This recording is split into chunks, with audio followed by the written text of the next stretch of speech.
Welcome, ladies and gentlemen, to Truth on the Tracks. I'm Brandon Turbeville, your host. Tonight is August the 3rd, 2015. The show, however, is being pre-recorded on August the 1st, 2015. So we're going to talk about probably a number of different subjects tonight. I have a guest coming up in the first segment. And before we go to the guest, I want to mention that if you want to catch this show anytime other than the Monday night 9 p.m. Eastern Standard Time broadcast, it is being rebroadcast 7 nights a week on UCY as well as some other networks as well, such as Reality Bites Radio. If you're interested in my articles, then I'd encourage you to check out activistpost.com, naturalblaze.com, and, of course, my website, brandonturbeville.com, where if you are interested in my articles specifically, you should go to brandonturbeville.com, and that's the website where I repost all of the articles, all of the YouTube videos, all of the archives of this show, and, of course, the books tab is there, as well as the events tab. All of the relevant information is at brandonturbeville.com. So last week, one of the issues that we discussed was the North Carolina Chicken ID plan, and we discussed the article by Heather Callaghan on Natural Blaze. But one of the individuals who's already been on my show before to talk about the vaccine mandate law that was coming in North Carolina that was sponsored and supported by Jeff Tart. Many people will remember him. Nicole Revels, who is the executive director of the Transparency and Accountability Project in North Carolina. Her website is TAPNC.org. She has been a guest on the show before to discuss the vaccine mandate. She's also an activist against the Chicken ID law. We're going to have her come on and tell us a little bit about what this law is and what they're doing to stop it and who's behind this new policy. So with no further ado, I would like to welcome Nicole Revels to the show. Welcome, Nicole. Hi, thanks for having me. No problem. It's a pleasure to have you back on. Now, let's get into this. Tell us what this new Chicken ID situation or chicken registration policy is going to be. What is it, and who is this coming from, and what's it going to mean for backyard chicken owners and organic chicken farmers and that sort of thing? Okay, well, with the avian flu epidemic that has been concerning to states across the nation, North Carolina, the first that we heard of this measure was back on July 22nd. There was a press release that was issued by the North Carolina Department of Agriculture, which stated that in response for their preparation to the avian flu coming to North Carolina, that they were implementing a mandate that all owners of backyard chickens, whether you own 1 or 50, are now going to be required to register themselves and their property with a North Carolina Farm ID, which is the North Carolina Farm ID program is normally operates as a voluntary program. Nobody's required to sign up for it, but they've stated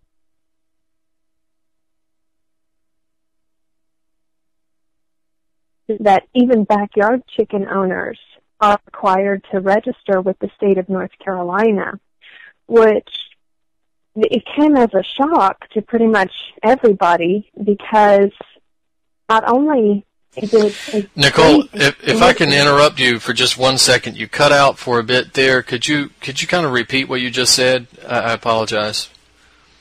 Okay. Do you want me to start over with how we found out about? Yeah, do that. I think that's where it cut off. Yeah. Okay. So, in the state of North Carolina, the Department of Agriculture, in their preparations for the avian flu scare that people are concerned about across the country, it is a legitimate fear. Many large factory farms have been hit with this, and so it's been detrimental to them. But in preparation for that coming to North Carolina, our Commissioner of Agriculture, Steve Troxler, announced on July 22nd through a press release from their department that they would be requiring all North Carolina backyard chicken owners, even individuals who only own one chicken, to register with a North Carolina Farm ID. Now, the North Carolina Farm ID program normally operates on a voluntary basis, so nobody is required to register the Farm ID, but under this emergency measure, they're requiring all backyard chicken owners to register their property under this Farm ID program. And so this measure is considered, I consider it a great expansion of powers for the agricultural department for North Carolina, because it's expanding their jurisdiction to say that the agricultural department has jurisdiction over backyard chicken owners. And so many of us began to wonder, how can he even make such a unilateral decree? And by that I'm referring to Steve Troxler, the Commissioner of Agriculture, because it seemed like this was coming from only one person to expand his powers in this way. And so what we tried to do was we, with the help of an attorney, were researching the process of filing an injunction against this measure, because we want to, stop them from implementing it until we can find out more information about whether this is actually necessary or allowable. And in the attorney's research, and that is David Williams out of Wake County, who was voluntarily helping us with this, he discovered that he was going to attempt to file an injunction against the rule that they were implementing, and he discovered that they actually had not gone through the proper rulemaking process, and instead they invoked an emergency statute in order to rush this through, because the proper rulemaking process for administrative agencies in North Carolina allows for public input and administrative review for any rules that they are attempting to implement before it's adopted. But when you declare a state of emergency, then you're basically saying you don't have time for that process and we need to take these measures right away. And all that requires is the governor's approval. And so they did indeed on July 2nd obtain the governor's approval for this mandate to register all owners of backyard chickens. What was the precedent for the declaration of emergency? Was there some type of bird flu outbreak in North Carolina? This was, as far as I understand, this was the Midwest, right? Somewhere out in the Midwest where the bird flu was discovered. That's right. It has hit some states, but there's not been a single case of the bird flu in North Carolina yet. What they're saying is that they are taking measures of preparation for when it does come to North Carolina, which the state veterinarian, Doug Mix, has stated that he, sees for sure that it will be coming to North Carolina, because the federal government believes that the bird flu is spread from a migratory fowl, so just spreads through wild birds. And so that's what they're preparing for, is in the migration for it to come to North Carolina. What's interesting about that is the avian flu has only hit these large factory farms, and in most instances, those factory farms, their birds are not even exposed to outdoor wildlife at all. They're kept enclosed, whereas backyard chickens, who oftentimes are free range and exposed to the environment, have mostly been untouched by this avian flu altogether, which leads us to question what the purpose is of registering backyard chicken owners, because it doesn't seem like it would be an effective measure in order to prevent the spread of avian flu.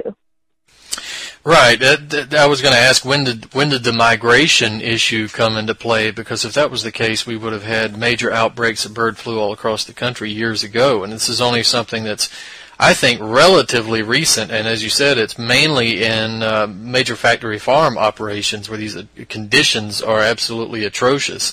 And the people who tend to contract it when it's animal to human are the individuals who are handling the birds and handling the waste and that type of thing.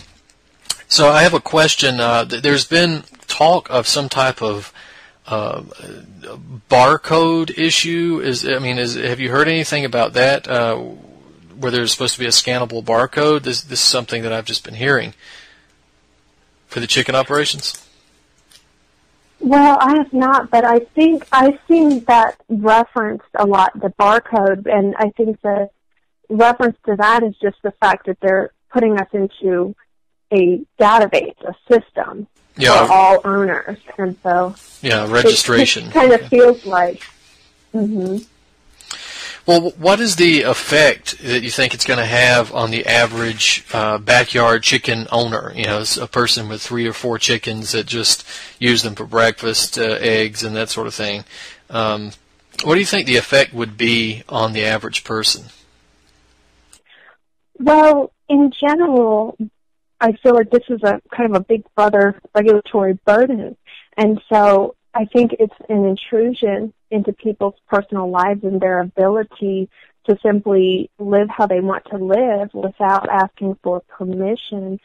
But there is question about what might come from this down the line, because like we discussed, it doesn't really make sense in terms of effectiveness that simply putting backyard chicken owners into a system would prevent the avian flu. And so what I have learned from the Facebook page, there's been so much discussion from individuals, and we've learned a lot of information from that. What I have learned is that the procedure that many people think they might be trying to get to is basically to establish kill zones, which, okay, so say that there is a reported instance of avian flu on a farm, then what they might do is to establish a radius, maybe a couple mile radius or something, and every bird owner or every bird that is known within that radius to be exterminated in order to protect that from spreading.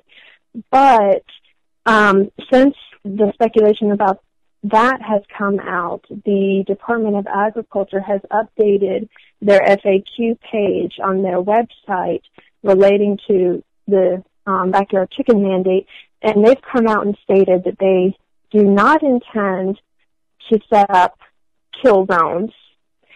And so, again, it's because of the fact that everything that has been stated is so vague and a lot of it just doesn't make sense. It's hard to know what the eventual impact will be.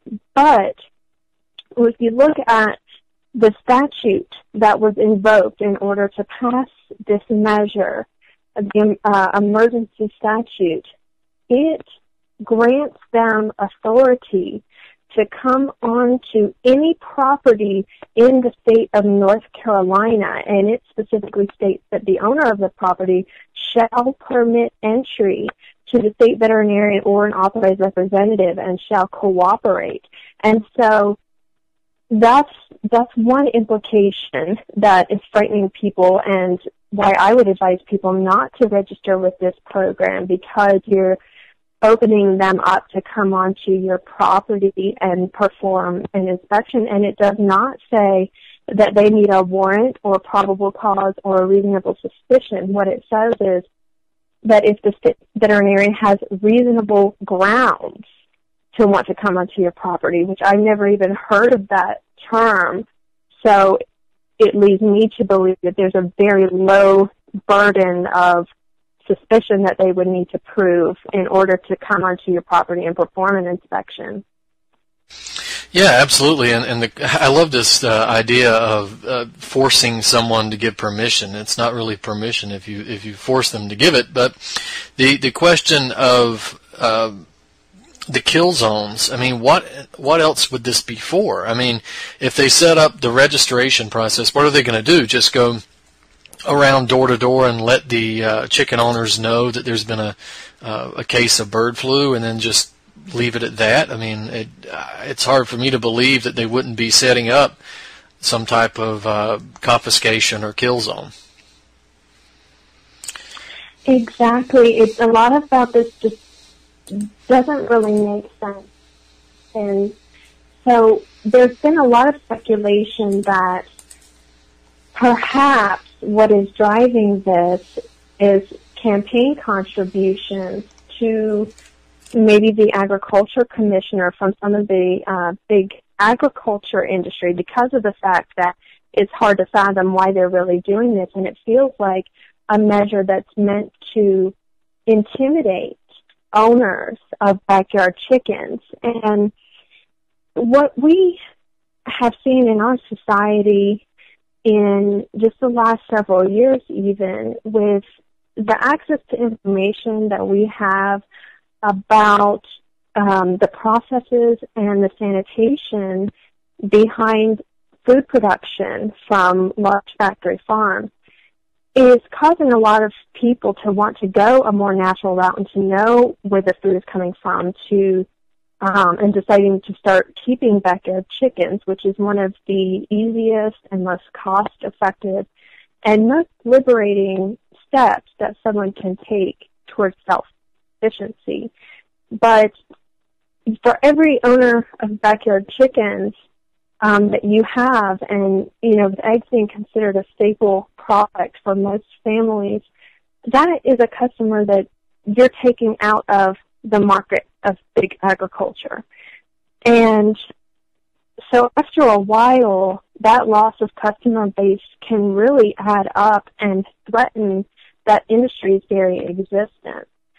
And so that's leading many people to question whether this is an attempt from big agriculture to, like I said, log and intimidate the owners of backyard chickens, because in what we talked about it being a burden to people, I was considering getting backyard chickens for my homeschool curriculum this upcoming year.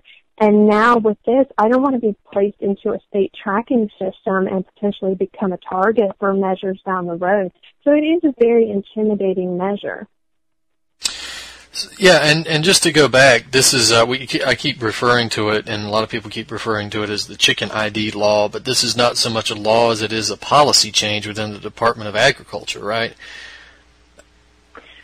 Well, they have gone through state emergency statutes, and this has been signed into effect by Governor Pat McCrory. Now, as far as the repercussions for noncompliance, right now, initially the Department of Agriculture was saying that they had not yet determined what would happen for people who do not comply, what the penalties would be.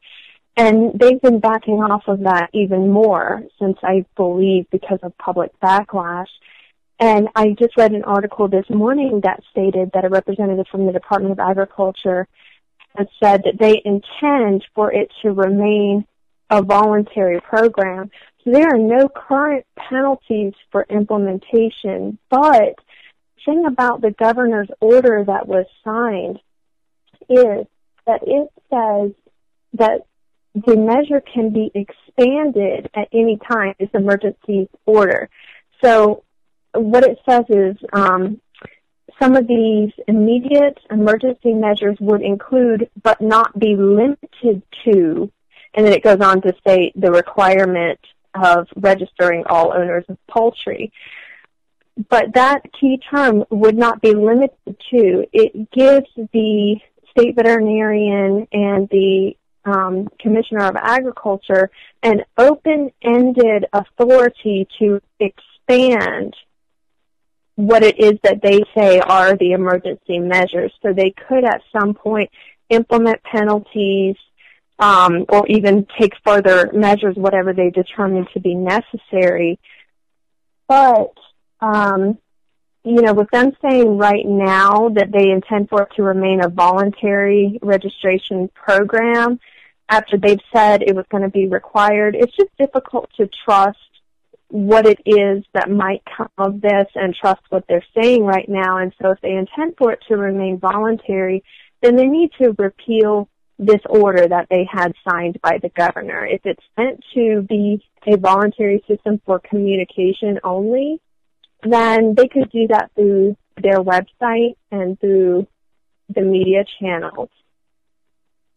Yeah, clearly they could. And so in other words, I don't mean to keep harping on this, but I just want to get a good idea of what this is. This is more in line of almost an executive order that was initiated by the Department of Agriculture under emergency measures, right, and then signed by the governor. So it would sort of have the force of a governor's executive order, but it's just very unclear as to how they're going to pursue it, right? Under the statute, it states that when it is determined by the state veterinarian and the Commissioner of Agriculture and with the approval of the governor that there's an imminent threat, which basically puts us into a state of emergency pertaining to agriculture. And when that is the case, then basically it says all state agencies and political subdivisions of the state shall cooperate with the implementation of the emergency procedures and measures developed. And so with that language, what I'm concerned with is that they could potentially invoke the help of police authorities, like the state police, the Department of Environment and Natural Resource police force, in order to help implement whatever procedures they come up with. Yeah, clearly I think that's a concern. I think that's the direction that it's heading in anytime you use these type of emergency powers. Yeah, speaking of using sort of the law enforcement community here, is there a connection with the Department of Homeland Security with this in any way? Well, the state veterinarian, Doug Mex, I have learned that he was hired by North Carolina, and that position is a hired position by the Agriculture Commissioner. He was hired, I believe, back in November, and prior to that, he did work with the United States Department of Homeland Security. He came directly from there, and he specialized in agroterrorism, actually. And so that's another concern, because the Department of Homeland Security, we've seen time and time again that they have used emergency measures in order to sacrifice our liberties, and they don't have a lot of regard for the Fourth Amendment and private property rights. And with these state agencies that, in cases like this, are held outside of our ability to exercise our representation in decision-making, it can be a frightening thing when you have what a federal agency mentality, the federal agents coming in now to work in our state agencies, because Doug Mex, he is used to thinking about things on a national level and national coordination. And for people who, value simply going out with, local input and representation, it's just something that we need to kind of look out for.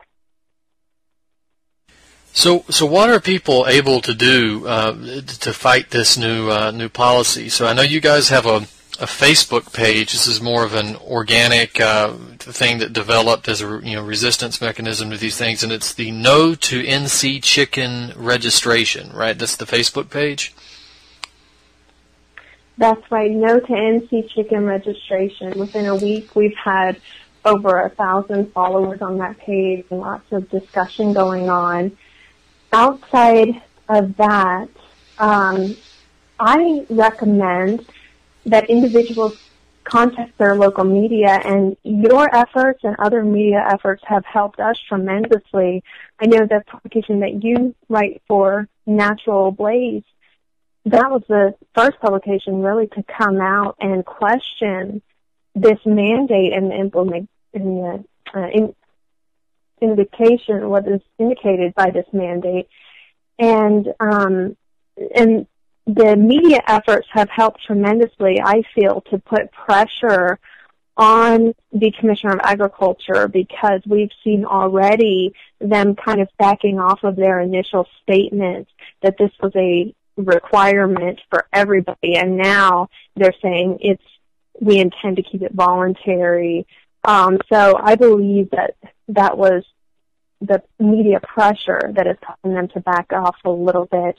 And so we need to keep that up, and also contacting the Department of Agriculture's office and expressing their opposition and asking them to repeal the mandate, because as long as this mandate stands and we are under a state of emergency with open-ended powers granted to the state veterinarian, as long as that stands, then we cannot sleep peacefully at night, because we will wonder what authority they might exercise tomorrow with no checks and balances. Yeah, the policy itself is bad enough, but then you look at the slippery slope that comes from that. I mean, there was the idea that this would be moved from a required policy now to a voluntary policy doesn't really make sense, because, as you said earlier, if it's voluntary, I guess, what's the point? Because there was a woman who did an interview. She was a backyard chicken owner. I think she had about 5 chickens. She did an interview with a North Carolina news agency. Miss Robles was that was her last name, Robles. And she, asked the question, why would I need to do this to begin with? Because if all it was about was information, I could just go to the website, and nobody would need to register or anything like that. So, again, this is, if it doesn't, the fact that they made it required to begin with and now are trying to make it claim that it's voluntary, it just seems to be sort of a bob and weave on their part to try to get out of some of the controversy. But yeah, as you said, continue to contact the media, not just the alternative media, but the mainstream media. Maybe someone could write some letters to the editor, get in contact with the TV stations, or call into radio shows, and as you said, call into the government officials themselves. So the Facebook page is, again, NoToNC Chicken Registration, and you could find that on a Facebook search. And if anybody wants to get in touch with you or anyone who is fighting this registration attempt in North Carolina, what's the best way that they do it? Just go to the Facebook page? They can find me on Facebook, Nicole Revels, or message through that Facebook page that you referenced.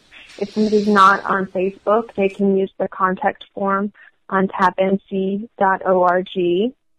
And just like you were saying, with them saying it's voluntary now not really making sense, we can only go by what the signed order says, which is that they have the authority to require every owner of every premises to register.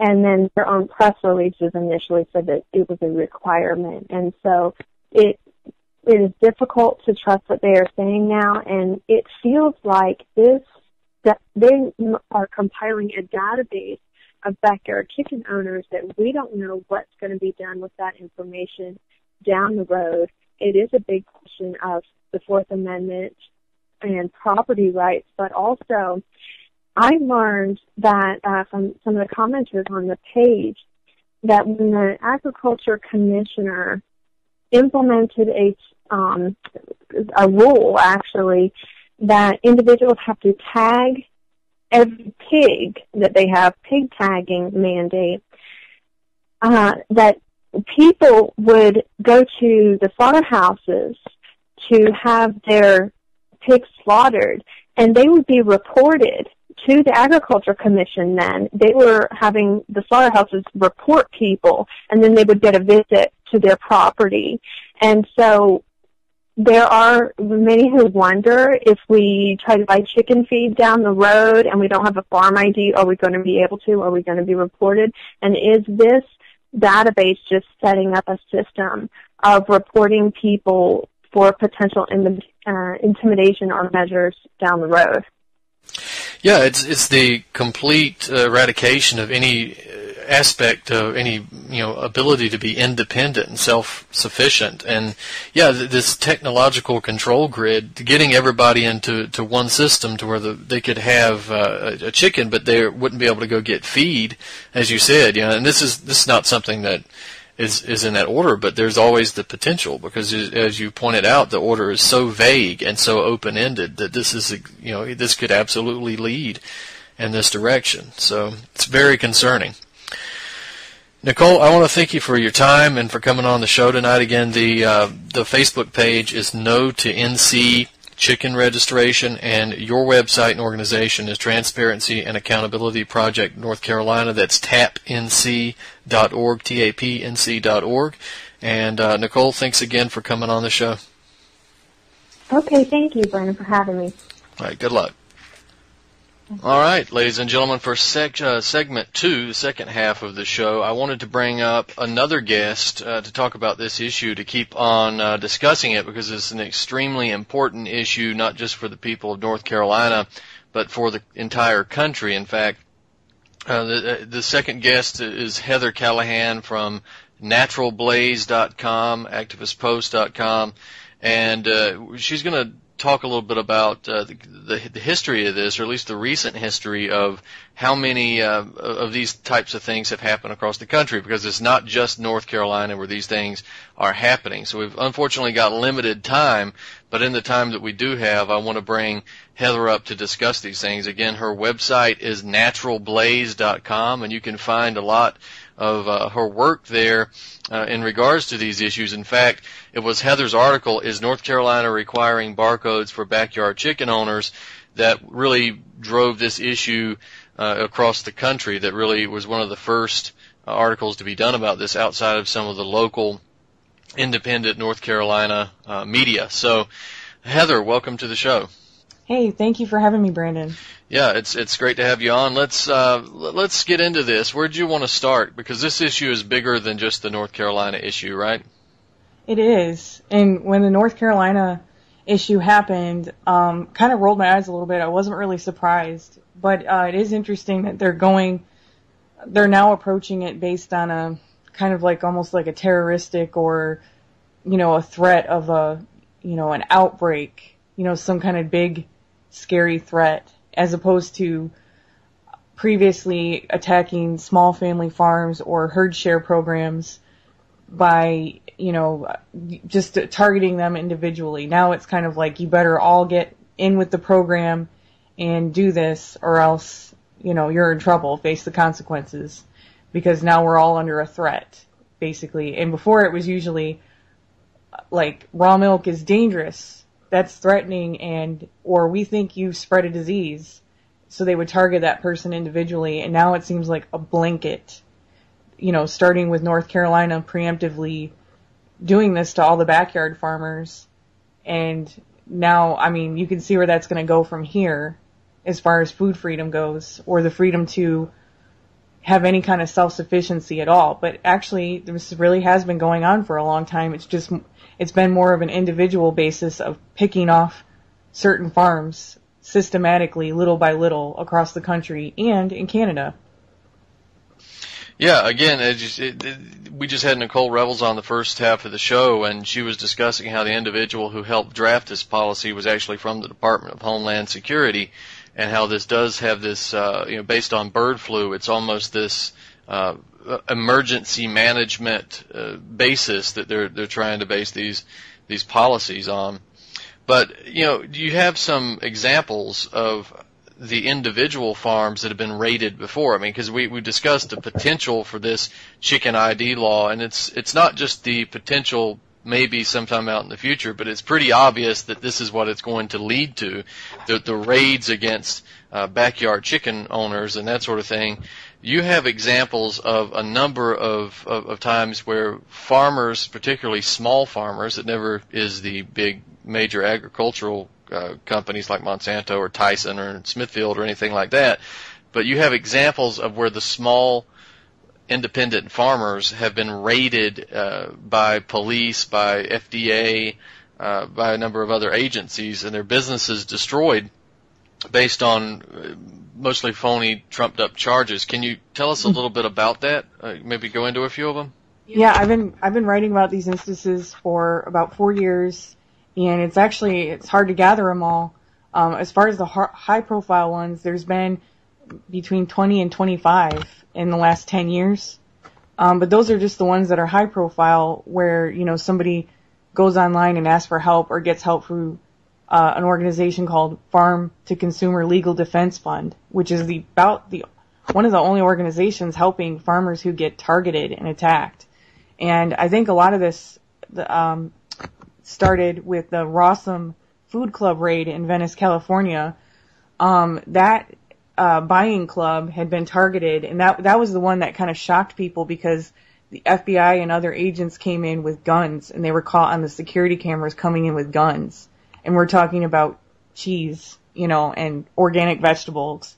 And they were just targeted. And then everything was taken out and dumped. What usually happens is the personal computers get confiscated, money gets confiscated, it never gets returned. None of that stuff ever gets returned. And then it's usually a very long, lengthy legal battle, and sometimes lightning does strike 2 or 3 times with these people, because they'll get raided again, or they'll get brought up on other charges, which happened in the Rossum Food Club.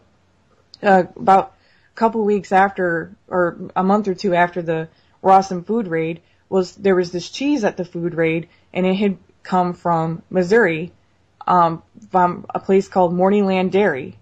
So the FDA decided, without testing or anything, that dairy club was spreading listeria. There was no proof of this or anything. And this is another MO of these agents, where they'll just claim that, people are getting sick or dying of, listeria, staph, campylobacter, and they'll just cry wolf. And that's literally what they do.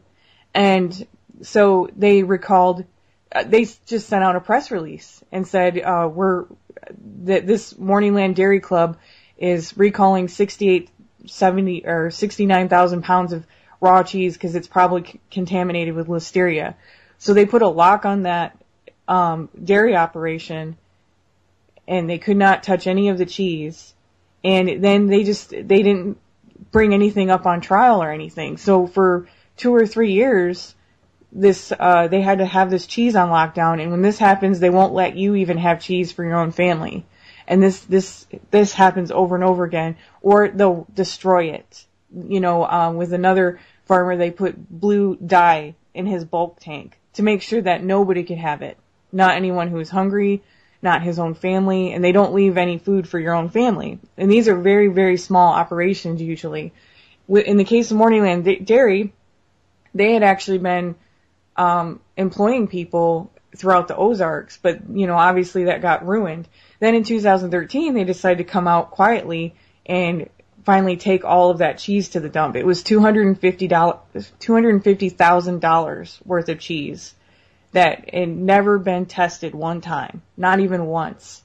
And there was how can you, try to justify yourself if you're the one being victimized, when you're not even allowed to go on trial or have outsiders test the cheese or anything. I mean, they did. They got some cheese sent off to a lab, but if the government doesn't listen to you and then they just destroy all your product, there's nothing you can do. So the government agents came to take all their cheese out to the dump in 2013, and they said, "I'm just doing my job." They literally just said, "I'm just doing my job," and they laughed when people were there with cameras and said, "You destroyed these people's lives," and they just laughed.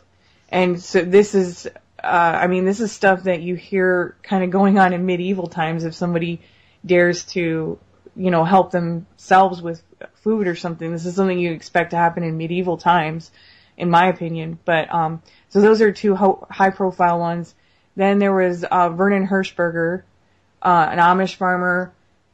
he was brought up in Wisconsin for selling food without a license, and they always, what they do is they project onto these people and pretend for everybody that they're operating some kind of big commercial establishment, and they're doing it dangerously without a license or any kind of testing, when really it is literally a family producing a small amount of food and having a private buying club where all the members are part owners of the club, and it is not open to the public, and it is not a commercial establishment. So they brought them up, and then there was jury nullification, so he was okay, but then he got brought up on other charges, Vernon Hirschberger, and they said, okay, you won't be guilty as long as you promise never to sell anything ever again. Like, you can't do this anymore. And they locked his food down, and he was the one who they destroyed his milk with blue dye. So he felt he had to be compliant, and then he started realizing how criminal this was. He started thinking, it is wrong to keep food from hungry people. It is wrong to do this. I produce this food. It's their food. I'm going to keep giving them their food. I'm not doing the things that they are telling me I'm doing, and this is wrong. So then they brought him up on other charges. They brought him up on charges for breaking the order. And that was like this giant, years-long saga because of this food licensing issue. And the funny thing about the Vernon Hirschberger case is all the lies that happened. Basically, it got to the point, first of all, they carefully selected the jury. Then the judge started telling them what they weren't allowed to hear, or what Vernon Hirschberger and his defenders couldn't say in the courtroom. But another thing they did was they put the jury members on a bus and told them, watch out for these dangerous constitutional food rights people. We need to protect you. And they drove them in with a bus and skirted them into the courtroom. Later on, the jury members were fuming because they realized that they had been lied to and told that these people were a threat, and they were just really nice Amish, raw dairy people. Like, they actually wanted to try to inform them about jury rights. Well, so then this big long trial happens, and pretty soon the judge starts telling them what they can't say in the courtroom. What they can't say in the courtroom is liberty, raw milk, natural foods, health. The list goes on about what they could say. Pretty much the most important part of the trial. Exactly. And so now what ended up happening with that, because of all the attention, the negative attention, now he was basically guilty in the end, but that judge was not going to charge the $10,000 or put him in prison for 3 years, like he was originally brought up on. So these people that I'm talking about are literally usually up for tens of thousands of dollars in fines and prison time. What did they do wrong? They did not do anything wrong. So that was crazy. So basically, after all this time and all these thousands of dollars, he's guilty. He's considered guilty, but they finally give him a tap on the wrist because everyone's watching him at this point.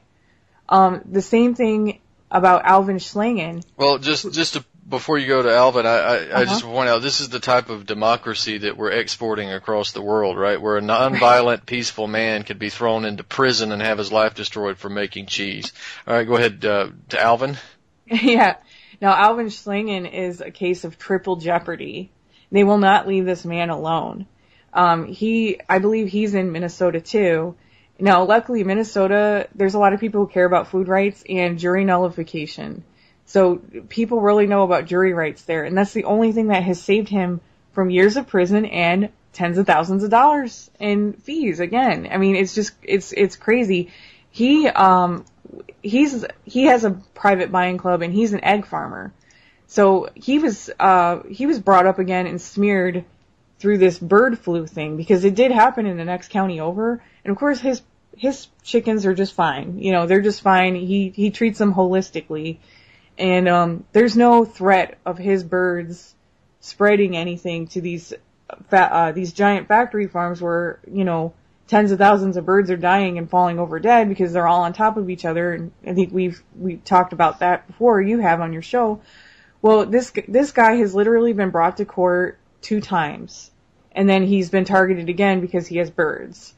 But anyway, let's see what happened to him initially. Again, he was brought up for like 4 charges of not having a raw milk, handling food without a license, basically. Jury nullification set him free the first time, but then the judge in the next county over got him for the same exact thing. The second time around, the same reasons. And then this time through systematically he was found guilty by the jury. But again, at this point, so much attention had been brought to this issue that the judge finally, took away the jail time and just gave a $700 fine. So this seems to be what happens. Like if they think they're being watched by everyone, they'll finally back down, but they'll still try to make you guilty. And then they'll be watching you. And these people are targeted, and they wind up on lists and everything. So it's no wonder to me that people in North Carolina don't want to deal with this database or having this farm ID number, because we've already seen what people do. We've already seen what the government does. They will destroy your food. They'll destroy your business. They take away your food. They'll throw you into court for years. They did that to Mark Baker. The DNR decided that having heritage hogs on your farm was an invasive species, and there's talk of them working with the pork producers in that state, and very corrupt government in Michigan, and they drug him through the courtroom for years, and then tried to be able to come onto his property to kill his hogs, and they were ordering Michigan farmers to shoot their own hogs. I mean, this is completely ridiculous. We're talking about a few heritage hogs in a fenced area on somebody's property.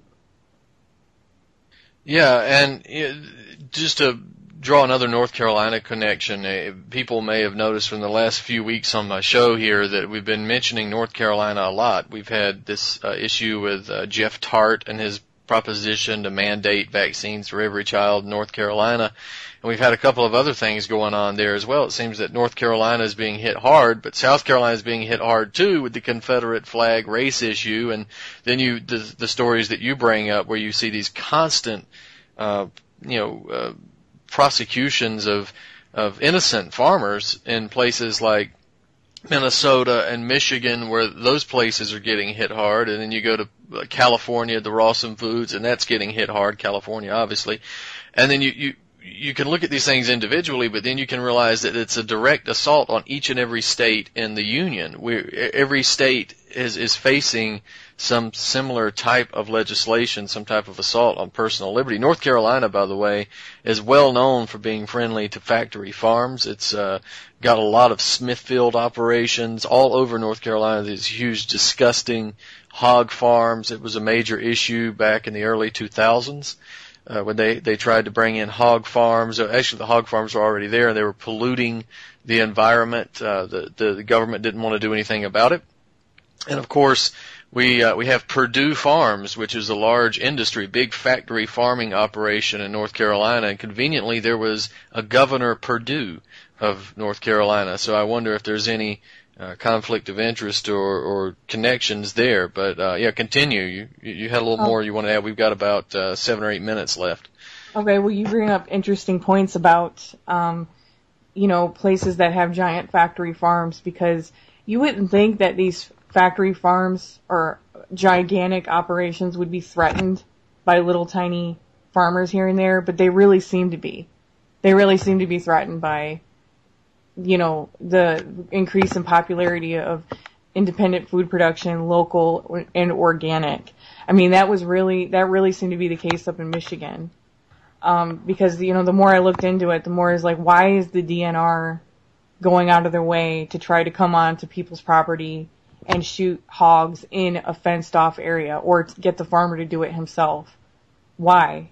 Why would the DNR do that? That's the Department of Natural Resources. I mean, is it possible that some swine can get loose and go out and cause some damages somewhere? Yeah, and they're usually off in the woods. And do you know how rare it is to even see that? I mean, people are like, why are they doing this? You know, it's so rare to see people do that. And it's like, well, if the DNR cares about taking down the population of these hogs, why are they not doing that with the deer that actually run across the highways and kill people sometimes? You know, if they're so concerned about that. I mean, I'm not saying to go off and do that, but it's like the things that they choose to focus on are strange. Like JG Vibes wrote about another farm raid because of hogs. And police came on to the property, they got everything seized. This family didn't think this was going to happen because it just started out with an inspection. You know, that's what it usually happens. This is the crazy mind games they play. They accuse this family of neglecting and animal abuse. This is not a factory farm. This is in New York, by the way. So JG says, he talks about controversial ag-gag laws which prevent anyone from exposing a factory farm for real abuse, and it'll call them an eco-terrorist. They can be brought up on terrorist charges for accidentally filming or, you know, catching, like a National Geographic photographer actually was going to get brought up on charges like that because he accidentally photographed a farm from aerial photos. That was one story I did. But this is getting crazy where the factory farms are being protected like this. So I thought if you were doing nothing wrong, you had nothing to hide. That's what I was told reading my emails and listening to my phone calls.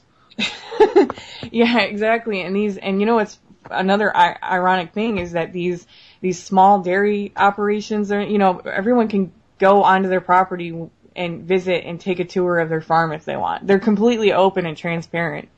And so JG Vibes writes about this farm raid, and he says, the irony here is that the state will lock you in a cage for filming the horrific atrocities at a factory farm, while simultaneously trumping up ridiculous and petty violations if you aren't a factory farm. Just who does the state protect by doing these things? I thought that was a really good point. I mean, it's completely flip-flopped. Everything is topsy-turvy. And who's getting protected and who's getting thrown into prison or being brought up on trial. The fact that this family would be brought up for animal abuse is completely absurd. Yeah, well, all you have to do is take a look at the factory farms to see animal abuse. But again, I go back to say to the rest of the world, this is the kind of democracy that you'll be getting when we finally export that all the way across the world. If you treat your animals humanely in a small family operation, then you're seen as an animal abuser. But if you put your animals in a cage full of feces that's only about a foot wide for 3 birds, then that's considered a legitimate operation, and that has to be protected by the force of law, and literally the force of law, because that's what they're doing with the ag-gag laws. We're running out of time here. We only got about 3 minutes left. You said you had some solutions. Did you want to talk about that? Can you do that in the next 3 minutes? Yeah, just briefly. I mean, hopefully I've told you a little bit about the modus operandi. It usually starts out gentle, and basically that should be a first sign that you're being targeted if you're one of these small farms, in which case if you are, get all your members involved, get people involved, and have cameras rolling at all times, because you're going to be in for a roller coaster ride. If people can reach out to local sheriff's departments, if that's possible, if they're not completely corrupted, sometimes the sheriff will help. Sometimes the sheriff will uphold these rights and not let the federal government steamroll a farm in his territory. That's one thing to try to consider. Always try to reach out to people about jury nullification. Telling people that they are allowed to vote their conscience. That's something that the Vernon Hershberger judge told them that they couldn't do. He told them that you cannot vote your conscience. He actually literally said that. But you can. That he was lying about your rights. So always try to protect your farmer and try to watch over them. If you're in North Carolina, even if you're not in North Carolina, please join the groups that Nicole Revels was probably talking about in North Carolina, and cry all the louder. You're going to be called paranoid, and the state is going to look at you like you're trying to hurt people. You're going to get false accusations left and right. Cry all the louder.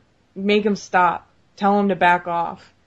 Always do that. You're always going to get called names. Just go for it. Make them stop, because I think the jig is up. We know what they're actually doing, and that they're not trying to protect poultry. We didn't ask them to. This is the poultry we want, considering that there's all these outbreaks happening. People want the better stuff all the more when they hear about these disgusting factory conditions in the news. That food system is going to topple over. It's top heavy. It's about to fail. These farms who get targeted, you can do a Google search and look for them. And like I said, just always have the camera rolling, protect your farmer, support them, and try to get organized and inform people about their rights. All great points. Again, Heather, thanks for coming on. We're out of time, unfortunately, but thanks for coming on the show and talking about this. Your website is naturalblaze.com. Please go check that out. It's got a lot of information about food freedom, GMOs, vaccines, big pharma, general health and wellness, as well as specific remedies and home and garden issues, as well as and some prepping tabs that you can click on, some information about prepping as well. So it's got all that stuff at naturalblaze.com. Again, Heather, thanks for coming on the show. Thank you for having me. Ladies and gentlemen, this has been Truth on the Tracks. I'm Brandon Turbeville. We'll see you next week.